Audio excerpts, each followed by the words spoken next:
sebelah kanan saya adalah tim pemerintah. Pembicara pertama adalah Adita Syah. Pembicara kedua adalah Raihan Ilham. Pembicara ketiga adalah Hans Fabian. Pembicara balasan yaitu Raihan Ilham. Berikutnya saya perkenalkan para pendebat tim oposisi di sebelah kiri saya. Pembicara pertama adalah John Wesley. Pembicara kedua adalah Syafika Patricia. Pembicara ketiga adalah Nazla Nur. Pembicara balasan yaitu Syafika Patricia.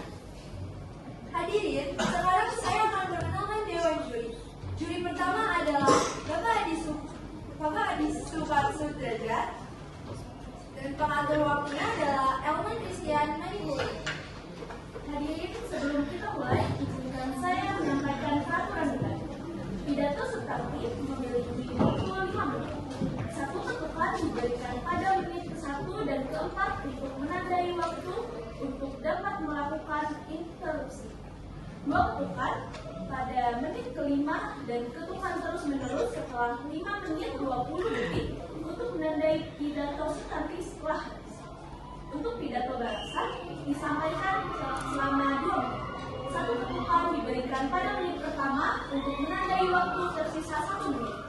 2 ketukan pada menit ketiga dan ketukan terus-menerus setelah ke-4 menit 20 detik untuk menandai pidato balasan telah habis. Hadirin, mosi adalah sidang ini akan menyetujui bahwa pendidikan karakter akan dijadikan mata pelajaran tersendiri di sekolah. Hadirin, saya akan mengundang pembicara pertama tim pemerintah. Kami persilakan Adita Syah.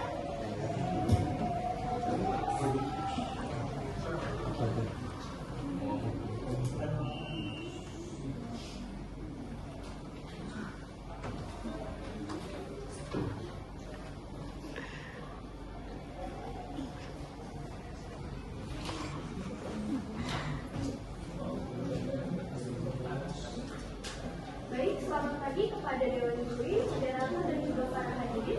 Pagi ini kita berkumpul untuk membahas suatu isu sosial yang menjadi jantung pendidikan nasional. Berupa pendidikan karakter yang dibuat dengan mandiri di sekolah. Sebelum menyampaikan argumen kami, izinkan saya mengajak kita semua merenungkan sebuah pertanyaan mendasar. Ketika kita melihat generasi muda hari ini, apa yang wajib kita khawatirkan? Seorang siswa yang gagal dalam matematika, atau seorang siswa yang berhasil dalam semua pelajaran, tetapi tidak memiliki integritas, empati dan juga tanggung jawab sosial. Ini kami sangat menyukai sidang ini akan pendidikan karakter akan dijadikan mata pelajaran tersendiri di sekolah. Pendidikan karakter saat ini hanya diajarkan secara teoritis. Dalam mata pelajaran lain akan melalui kegiatan non akademik. Namun hal ini dinilai kurang efektif karena nilai-nilai karakter sulit paling tunggal dalam target pencapaian materi akademik, sehingga membuat fenomena degradasi moral di kalangan pelajar. Kalau mencapai tahap yang mengkhawatirkan dalam suatu sekolah masih ditemukan degradasi moral di kalangan pelajar seperti tawuran, kekerasan seksual, pembulian,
hanya pengalaman akademik.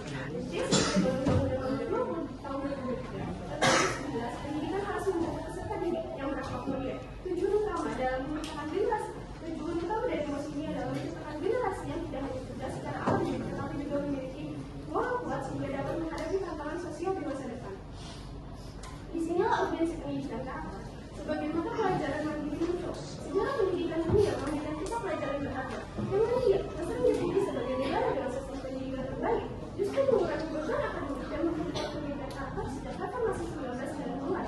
Hasilnya, generasi milenial tidak hanya unggul dalam usaha, tetapi juga menempati peringkat tertinggi dalam indeks kebahagiaan global. Karena semua kita temui di Singapura. Dengan program National Citizenship Education atau CCR yang berstruktur dan berkembang dengan moral education yang telah menjadi guru pembentukan etos kerja mereka.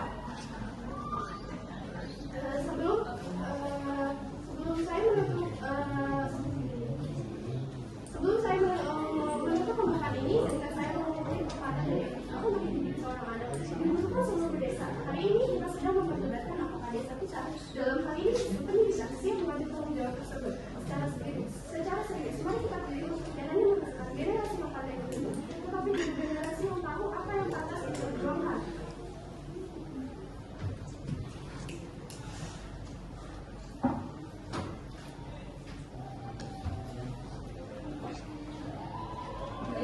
Pembicara pertama tim pemerintah menghabiskan waktu selama 4 menit 47 detik.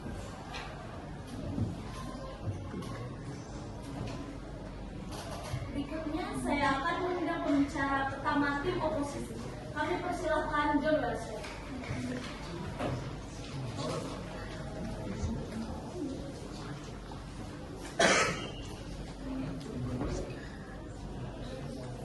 Selamat pagi, yang terhormat Dewan Juri, moderator, serta hadirin sekalian. Juga yang terhormat dan seluruh hadirin yang kami hormati, hari ini kita dihadapkan pada sebuah misi pendidikan karakter akan dijadikan mata pelajaran tersebut di sekolah. Tapi mari kita bertanya, benarkah karakter bisa dibangun dengan wajar di atas kertas? Kami, tim kontra, hadir untuk membuktikan karakter jadi tidak lahir dari sekadar pelajaran, tapi dari lingkungan itu sendiri. Dengarkan baik-baik, karena inilah pernyataan yang akan kami berikan hari ini. Saya, Jonas Lemade Rasulullah, sebagai pembicara pertama dari tim kontra, berdiri di sini untuk dengan tegas menolak mosi yang berbunyi sidang ini akan menyetujui bahwa pendidikan karakter menjadikan mata pelajaran tersendiri. Kami percaya bahwa pendidikan karakter sangat penting, namun menjadikannya mata pelajaran tersendiri terdapat solusi yang tepat. Pertama, pendidikan karakter lebih efektif jika terintegrasi dalam semua mata pelajaran dan tidak menjadi mata pelajaran tersendiri serta pendidikan sekolah. Bukan dipisahkan menjadi satu pelajaran khusus yang menonjolkan bahwa siswa itu harus mempelajari mata pelajaran itu. Seperti dijelaskan dalam Jurnal yang Kemdikbud tahun 2023, pendidikan karakter berhasil juga menjadi budaya sekolah yang diterapkan di kelas 10. Bukan sekedar belajar secara teoretis, artinya setiap guru dari guru matematika, bahasa Indonesia, kimia, biologi, fisika, sejarah, geografi, seni, serta ekonomi harus membentuk karakter siswa melalui pendekatan mereka masing-masing, bukan meningkatkan tanggung jawab ini satu guru masa pelajaran saja. Kedua, sistem yang sudah ada sebenarnya kalau mengintegrasikan sebagai karakter, maka pelajaran seperti lain, agama, budi pekerti, bahkan pelajaran bahasa Indonesia pun memuat nilai-nilai seperti kejujuran, tanggung jawab, empati, serta menambahkan pasukan pelajaran baru bukan hanya persoalan tinggi. Karena banyak siswa yang buruk, mata pelajaran yang ada sekarang ini sudah menjadi beban bagi mereka, karena mereka bisa belajar di sekolah akan tidak belajar. Jika pelajaran ditambahkan satu mapel, mereka akan terkena tekanan mental, sehingga mereka tidak ada semangat sekolah, ataupun mereka menjadi lelah, sehingga besok harinya mereka tidak lagi mau masuk sekolah. Tapi juga membuat siswa dengan pertambahan ini akan membuat siswa berdampak negatif pada kesehatan mental siswa. Yang ketiga, pembentukan karakter tidak bisa hanya dilakukan lewat teori. Karakter yang menjadi melalui pengalaman nyata, interaksi sosial, contoh nyata dari guru dan teman, serta budaya dari sekolah yang positif. Jika pendidikan karakter dijadikan mata pelajaran saja, ada resiko siswa hanya menghafal nilai-nilai yang berbeda tanpa benar-benar menginternalisasinya. Juga, tujuan pendidikan karakter bukan menjadi dari kelompok, melainkan membentuk sikap. Karena sikap harus dibimbing dari sikap ini, bukan dibimbing hanya dari pelajaran sekolah sendiri. Oleh karena itu, Kontras 18 menolak positif.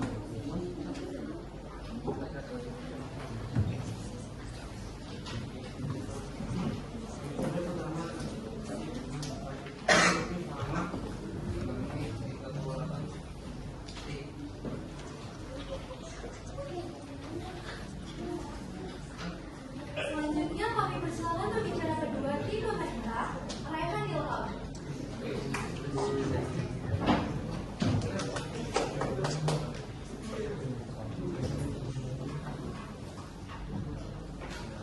Assalamualaikum warahmatullahi wabarakatuh. Yang saya hormati Dewan Juri, moderator serta rekan-rekan debat yang saya banggakan. Ya, jadi berdiri di sini, saya sebagai tim pro ini menegaskan sekali lagi untuk mendukung bahwa pendidikan karakter perlu dijadi mata pelajaran sendiri. Karena karakter saya beranggapan hal ini bukan tanpa alasan ya, karena juga banyak masalah yang terjadi di saat ini sebagai siswa-siswa dari perundungan, interaksi sosial, juga kenakalan remaja. Bahkan data menyatakan KPAI mencatat 141 kasus kekerasan anak dengan 35% terjadi di lingkungan sekolah. Nah, hal ini menggarisbawahi bahwa pentingnya upaya pencegahan dan penanggulangan yang lebih efektif lagi tentunya dalam kurikulum Merdeka kita. Nah, ini bukan hanya sekedar tentang fisik, tapi juga bukti betapa lemahnya pembentukan karakter pada siswa. Coba saja kita bisa kuatkan lagi pembentukan karakter pada siswa, mungkin hal ini bisa mengurangi atau menanggulangi hal-hal buruk tersebut dan menjadikan pendidikan karakter sebagai makna sendiri, membuat siswa lebih terarah dan lebih efektif dalam menanamkan nilai-nilai penting seperti apa? Bertanggung jawab, jujur, bertoleransi, saling menghargai, serta empati. Dan ini juga menciptakan lingkungan belajar yang aman dan juga kondusif. Mungkin tadi teman-teman Bung Jun tadi juga menyatakan bahwa sebenarnya kita tuh udah ada mata pelajaran seperti PKN, agama atau hal-hal lain sebagainya. Tapi teman-teman pernah nggak sih berpikir apakah makro PKN atau agama itu sudah cukup buat siswa-siswa yang ada di sini? Menurut saya itu kurang cukup. Karena apa? Karena yang dilakukan pada saat melakukan PKN dan agama itu bukan hanya tentang pure membahas pembentukan karakter remaja saja. Jadi kayak seperti menghafal ayat atau mempelajari undang-undang hal yang lainnya. Karena menurut saya selama ini pendidikan karakter di beberapa sekolah menjadi hanya sebagai sisipan saja, tidak diajarkan dengan serius dan terstruktur. Karena itulah kami di sini sebagai tim pro mendukung agar pendidikan karakter dijadikan mapel tersebut sebagai mapel yang meminjam khusus tersendiri. Kalau sudah ada mapel PKN atau agama yang sudah diterapkan tadi misalnya, kenapa kita masih terjadinya adanya kenakalan remaja terus semakin meningkat, tawuran di mana-mana ya kan? Dan juga adanya mapel ini membuat guru dituntut sebagai untuk lebih berkreativitas lagi dalam saat pembelajaran, dan ini membentuk mahasiswa dan guru menjadi lebih terbuka dan sangat amat dekat. Bayangkan teman-teman, jika di sekolah kita benar-benar punya pelajaran tentang bagaimana jadi manusia yang jujur, empati, tidak egois, saling menghargai, dan tahu menyikapi kegagalan dan kebebasan. Jujur teman-teman, kita sebenarnya itu kekurangan orang pintar, bukan kekurangan orang pintar, tapi kita kekurangan orang baik. Jadi banyak siswa yang pintar akademik, tapi apakah dia tahu caranya berpikir caranya berperilaku yang empati, menolong teman, saling menghargai, dan berperilaku yang baik? Lagi pula, siapa yang ingin generasi masa depannya yang hanya pintar saja, tapi tidak memiliki rasa empati, yang bikin teknologi canggih, tapi buat nipu orang? Dengan pembelajaran karakter, kita bisa diajarkan secara rutin, bukan sekedar teori. Ingat, bukan sekedar teori. Sekali lagi saya menuliskan, bukan sekedar teori, tapi lewat presentasi, lewat praktik, lewat diskusi, lewat proyeksi sosial, atau diskusi tentang masalah-masalah yang dihadapi. Kita sebagai siswa juga bisa konsultasi terhadap guru mapel yang tersebut, untuk pembelajaran tersebut. Dan jadi hasilnya apa? Ya, siswa bukan cuma lulus ujian, tapi juga lulus jadi manusia yang utuh dan berkarakter yang baik. Bahkan negara-negara maju seperti Jepang, Finlandia juga menjadikan pendidikan karakter sebagai bagian dalam kurikulum mereka, meskipun itu dibantu dengan keadaan lingkungan dan juga budaya di sana. Tapi saya yakin di Indonesia jika diterapkan seperti ini juga akan sangat membantu perilaku siswa menjadi lebih baik pastinya. Dan jadi pendidikan karakter bukan sekedar pelengkap, tapi kebutuhan, bukan pilihan, tapi suatu keharusan. Mungkin itu saja yang saya bisa sampaikan. Terima kasih.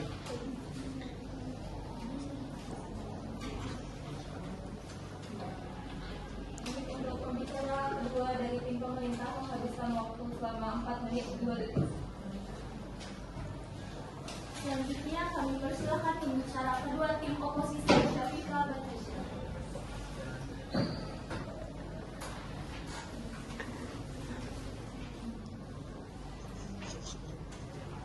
Assalamualaikum warahmatullahi wabarakatuh.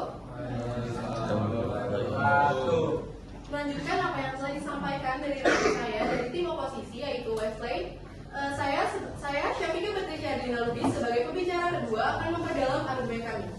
Sidang ini berbicara tentang mengunci pendidikan karakter di dalam satu mata pelajaran. Tapi apakah karakter bisa dikurung di dalam jam pelajaran? Apakah nilai moral hanya cukup diajarkan lewat teori? Walaupun tadi juga sudah sempat dikuatkan oleh tim afirmatif bahwa pembelajaran dari pendidikan karakter ini bukan hanya lewat teori, tapi kita bisa dengarkan dulu argumentasi dari tim oposisi di sini. Kami di sini untuk membuka mata semua pihak. Karakter bukan sekedar soal hafalan, melainkan pembahasan, teladan, dan budaya hidup. Siapkan diri Anda karena kami dan budaya hidup.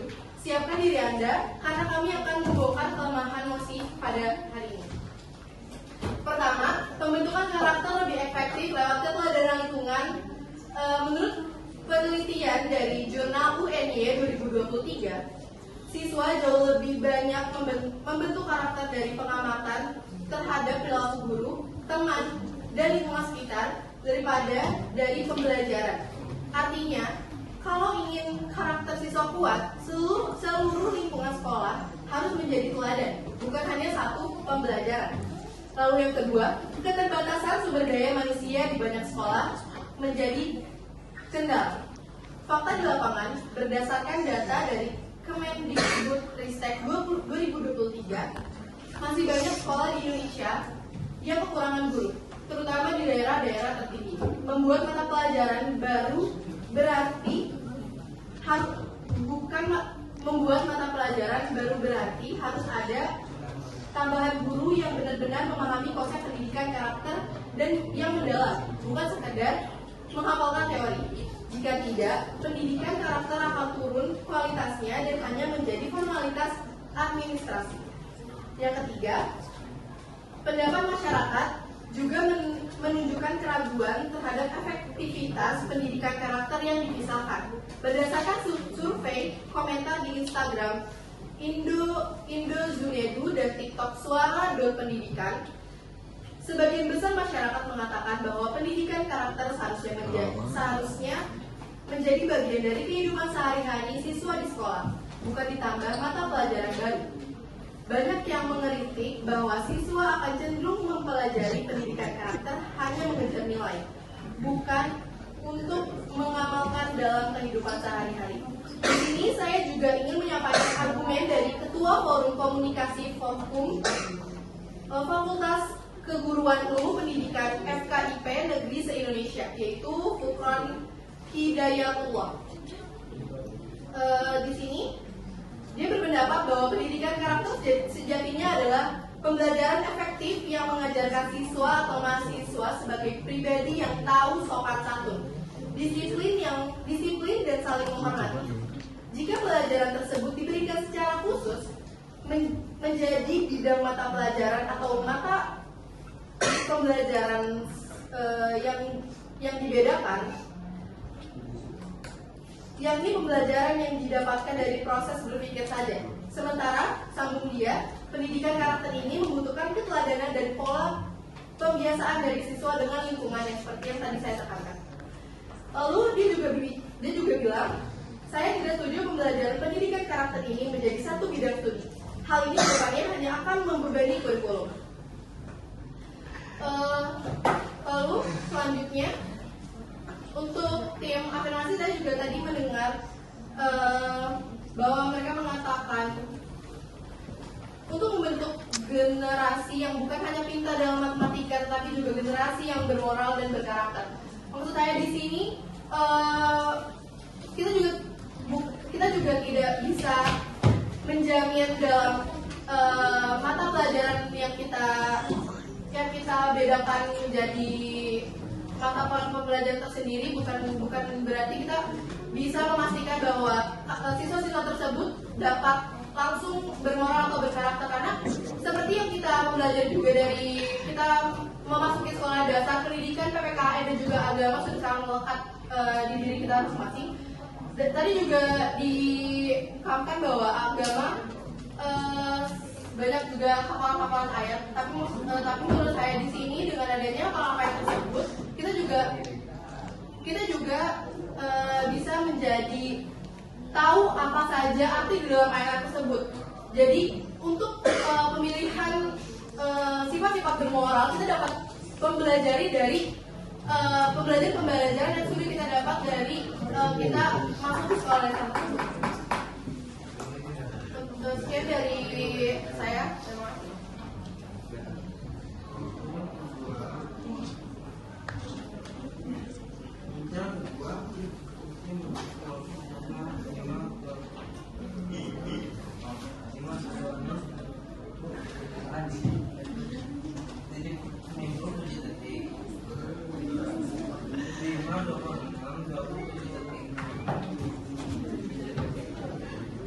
Berikutnya kami persilakan pembicara ketiga tim pemerintah, Hans Fabian.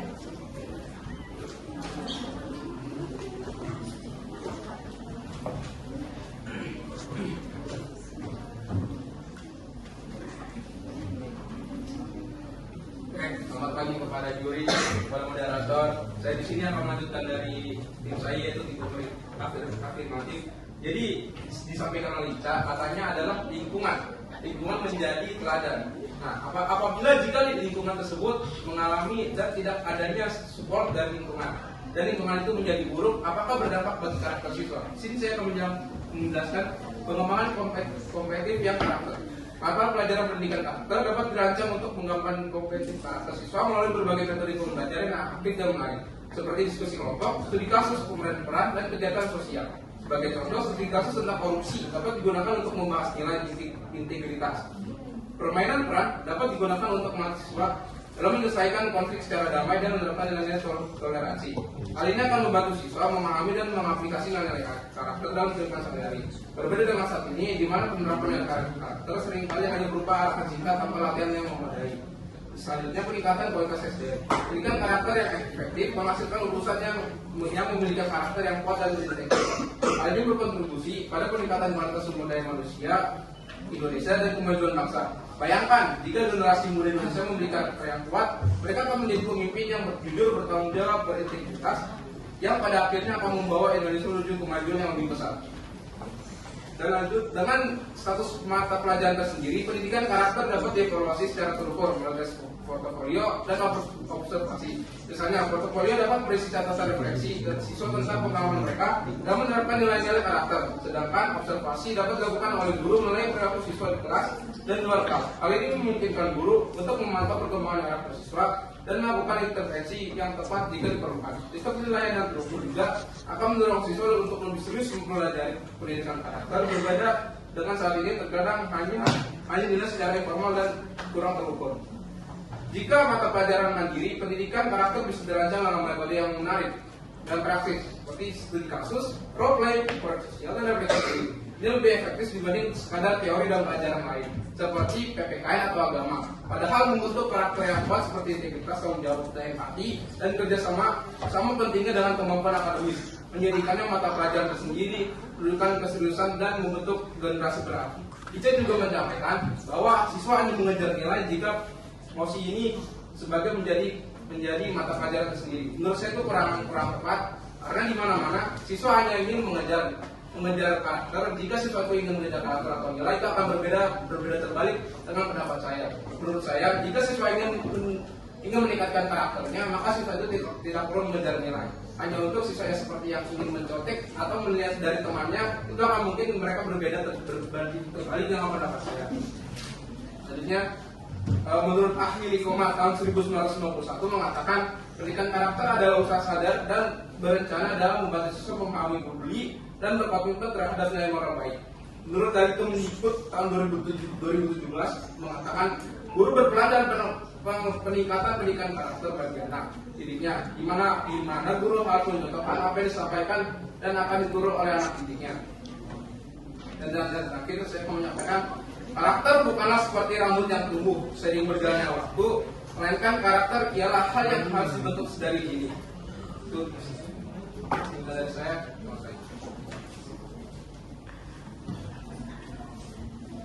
Untuk pembicara ketiga dari tim pemerintah menghabiskan waktu selama 3 menit 33 detik. Berikutnya kami persilakan pembicara ketiga tim oposisi, Nazari.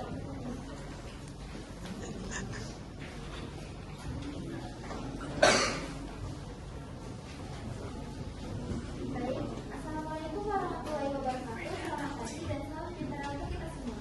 Saya Nurmati Dewi, moderator pada seluruh hadirin sekalian. Saya Nazla sebagai pembicara ketiga dari tim kontra akan mengambilkan penting dalam debat hari ini. Hari ini kami tim kontra berdiri membawa fakta. Karakter tidak cukup diajarkan, ia harus dihidupkan. Dengan data, logika, dan realita, kami akan tunjukkan bahwa mengubah pendidikan karakter menjadi pelajaran tersendiri bukanlah solusi, melainkan langkah mundur. Kami siap menutup perdebatan ini dengan argumen yang tidak terbantahkan. Pertama, kami ingin mengingatkan bahwa membentuk karakter adalah soal pengalaman nyata, bukan soal nilai angka rapor. Jika pendidikan karakter dijadikan mata pelajaran sendiri, maka akan ada kesan bahwa karakter bisa diajarkan dengan sekadar menghafal, belajar, dan mendapatkan nilai bahwa karakter dibentuk dalam keseharian. Kedua, ada risiko besar terjadi tumpang tindih dengan mata pelajaran yang sudah ada seperti PKN dan pendidikan agama. Ini tidak hanya memperumit kurikulum, tapi juga menambah beban mental siswa. Ketiga, pembentukan karakter adalah tanggung jawab bersama seluruh sistem sekolah, bukan hanya satu guru mata pelajaran. Oleh karena itu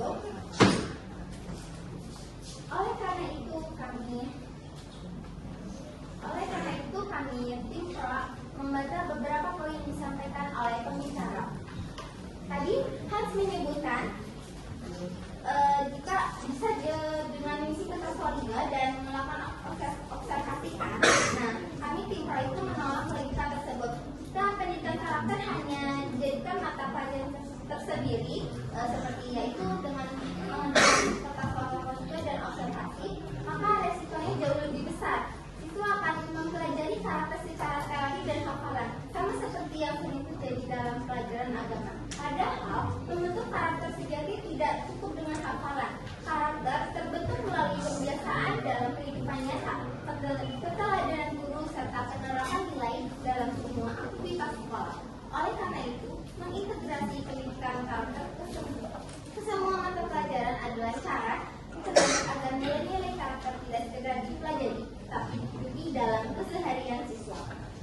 Berdasarkan seluruh rangkaian bukti dan data yang telah kami sampaikan, kami tim PRO dengan mantap menyatakan bahwa menjadikan pendidikan karakter sebagai mata pelajaran tersendiri bukanlah solusi yang efektif. Sebaliknya, solusi terbaik adalah mengintegrasikan nilai karakter ke dalam semua proses pendidikan. Karakter bukan sesuatu yang bisa dihafalkan atau diuji lewat faal, tapi dibentuk melalui pengalaman, pembiasaan, dan keteladanan. Sebelum saya menutup, saya ingin sekali lagi menekankan 3 poin utama kenapa posisi kami layak untuk dipertahankan. Pertama, karakter tidak bisa diajarkan hanya lewat dari teori di kelas. Karakter harus dipraktikkan secara nyata dalam kehidupan siswa. Yang kedua, menambah pelajaran baru hanya akan memperberat beban siswa tanpa menjamin hasil pembentukan karakter yang lebih baik. Ketiga, solusi untuk membangun karakter adalah melalui integrasi nilai-nilai karakter dalam semua pelajaran dan seluruh aktivitas sekolah secara nyata dan konsisten. Nah, terus oleh karena itu saya Nazla mewakili tim kontra dengan keyakinan menolak keyakinan menyatakan menolak mosi ini. Kami percaya bahwa karakter sejati melalui pengalaman, keteladanan, dan kebiasaan nyata dalam kehidupan siswa sehari-hari. Terima kasih atas perhatiannya.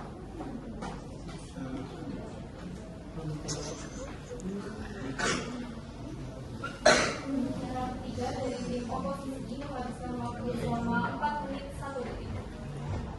Untuk menutup debat, kami persilahkan pembicara balasan pertama dari tim oposisi, Syafika Basri.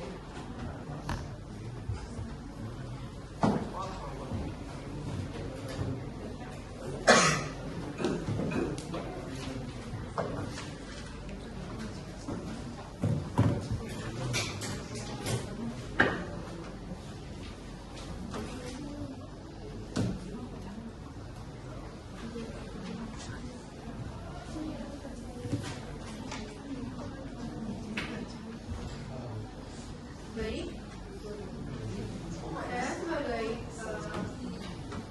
tim balasan dari tim oposisi ingin menyatakan kembali dan memberikan beberapa pertanyaan untuk tim Afirman. Yang pertama di sini tadi tim afirmatif menyatakan bahwa dengan adanya pembelajaran pendidikan karakter tersendiri tidak hanya dimuat dengan teori, tapi bagaimana caranya mata pembelajaran baru ini hadir tanpa adanya teori. Apakah itu datang dengan tugas atau portofolio yang tadi Hans bilang tanpa memberikan pembukaan materi tersebut itu tersendiri, atau kalau misalnya kita lihat untuk pembelajaran efektif seperti diskusi dengan pendidikan kita yang saat ini, kita sudah mempunyai proyek P5 atau juga BK sebagai penunjang dari kegiatan-kegiatan tersebut. Tadi juga sempat disinggung bahwa banyaknya remaja yang lingkungannya kurang baik sehingga mereka dapat melakukan tawuran atau segala macam tawuran atau hal-hal yang tercela lainnya. Itu bisa kita dasari dengan pembelajaran yang mungkin sudah ada pada sekolah kita saat ini. Seperti tadi yang sudah saya sampaikan, seperti kita sudah mempunyai bimbingan konseling dan untuk membangun karakter siswa seperti karakter siswa lainnya, kita sudah memiliki kegiatan proyek P5. Jadi untuk pembentukan mata pelajaran tersendiri dengan tujuan untuk meningkatkan moral siswa, menurut saya itu kurang efektif karena tadinya juga sudah sempat disinggung oleh Nazla, karena itu bisa saja dapat menambah beban kurikulum dan beban bagi kita semua karena mungkin dapat menambah pembelajaran di sekolah. Itu saja pertanyaan dari saya. Terima kasih. Pembicara balasan dari tim oposisi menghabiskan waktu selama 2 menit 18 detik. Selanjutnya kami persilakan pembicara balasan kedua dari tim pemerintah, Raihan Ilham.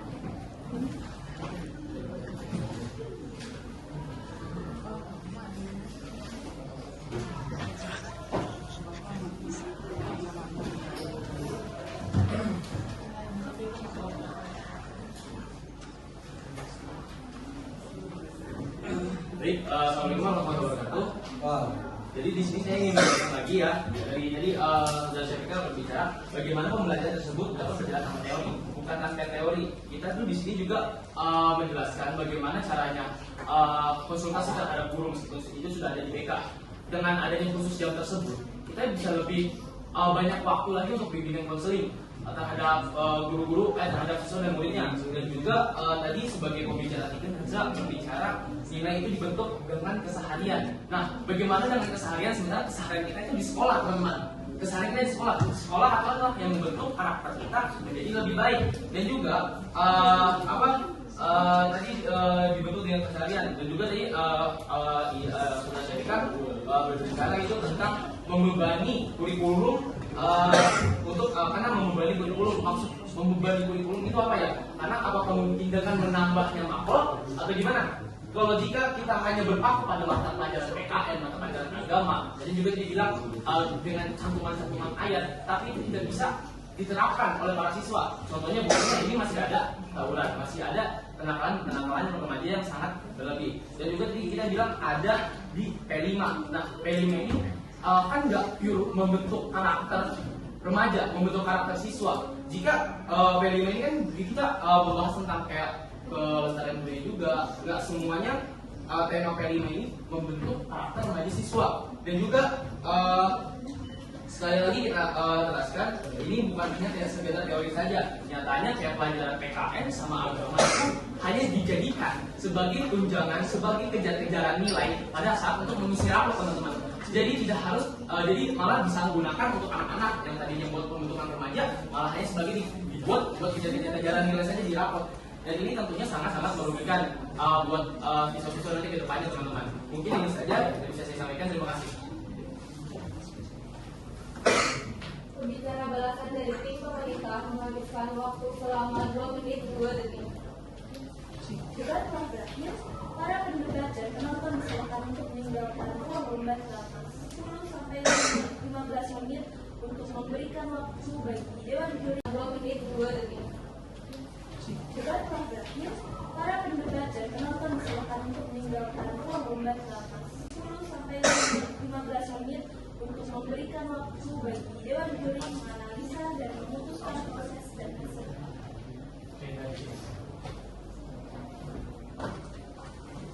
Hadirin yang saya hormati, Dewan Juri disilakan menyampaikan penjurian verbal. Ya baik, bismillahirrahmanirrahim. Assalamualaikum warahmatullahi wabarakatuh. Ya, sebelum Bapak menyampaikan secara verbal ya masukan-masukannya, mungkin Bapak pengen dari masing-masing tim satu orang dari pemerintah dulu ya. Bagaimana Pak tadi? Oke, kira-kira apa nih yang pengen diperbaiki kalau diberi kesempatan lagi? Mungkin kayak penambahan materi yang lebih mencakup, lebih mempercepat, sama integrasi dalam pengukuran waktu itu Pak. Bisa menjadi kita pas lagi. Dari tim oposisi mungkin ada yang ingin disampaikan, bagaimana perasaannya dari tampil? Mungkin jawabannya dasar juga tanpa mungkin kedepannya kita akan lebih mencari materi metodologis dan masukan membuat ilmu kita menjadi lebih kuat dan bisa lebih kemakan lebih baik. Oke. Ya, saya akan menyampaikan secara keseluruhan ya, baik dari segi isi gaya atau strategi.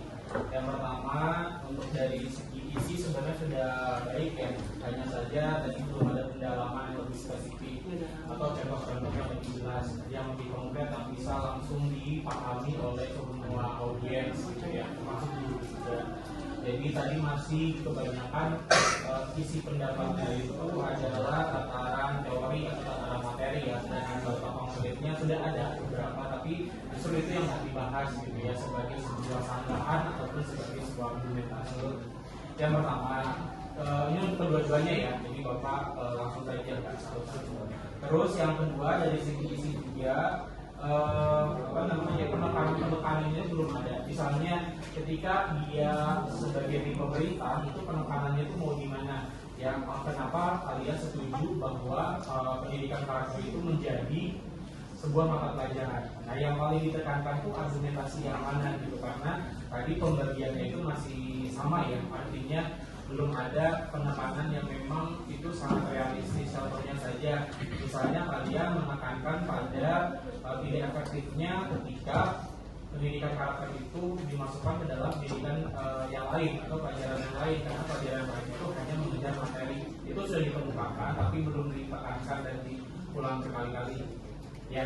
Terus yang kedua, kalau dari segi oposisi itu juga sama, sebenarnya yang penyanggahan itu di mana titik poin utamanya, apakah sebagai bebannya ya, artinya menambah beban pelajar dalam pembelajaran, atau misalnya sudah cukup nih mewakili dengan mata pelajaran yang sudah ada. Nah, itu disampaikan tapi yang menjadi fokus utamanya belum kelihatan. Kalau dari segi gaya penampilan ya, dua-duanya sama, artinya ada kelebihan dan kekurangannya. Kelebihannya itu ya sudah berani ke depan, itu juga sudah kelebihan ya. Tapi kekurangannya itu adalah kurangnya penekanan. Artinya argumen bagian mana sih yang pengen kamu highlight gitu? Ya, bahwa di sini kami sebagai tim pemerintah sekali lagi tidak ya atau kami sebagai tim pemerintah di sini menyetujui bahwa pendidikan kerakyatan itu tidak bisa ditolak lagi, tidak bisa ditawar lagi, harus menjadi sebuah mata pelajaran. Jadi diyakinkan gitu. Nah itu kurang meyakinkan. Jadi masih fokus pada apa? Masih fokus pada teks yang kalian baca, sehingga yang menjadi pemikiran kalian itu adalah supaya apa yang saya siapkan itu disampaikan semua. Padahal nggak perlu ya.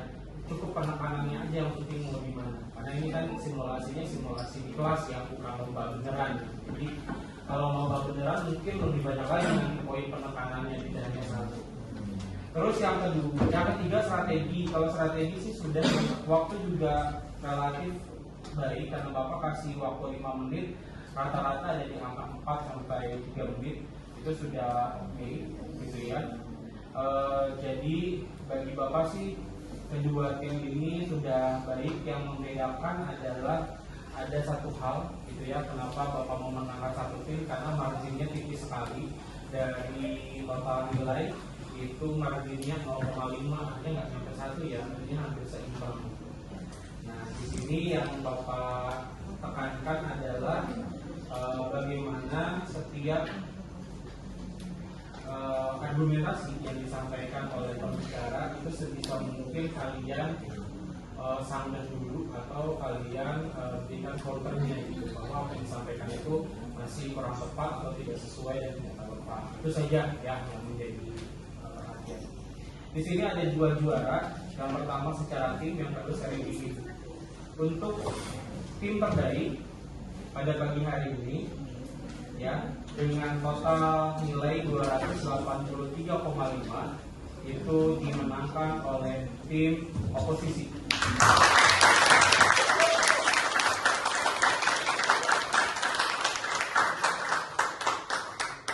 Sedangkan untuk pembicara terbaik ya, dengan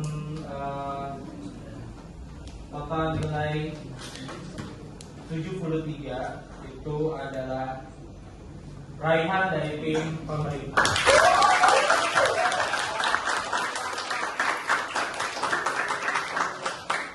Mungkin itu saja masukan ataupun penilaian dari Bapak, tapi bukan berarti yang lain jelek, tidak. Yang lain juga sudah bagus ya. Artinya adalah dengan berani bisa ditonton buat yang lain, buat di kelas kalian, apalagi kalau videonya sudah diupload dan bisa ditonton juga oleh yang lain. Ya, itu saja dari Bapak. Silakan oleh moderator ditutup. Setelah itu kita selesai, ya kalian kembalikan lagi nanti kelas ke posisi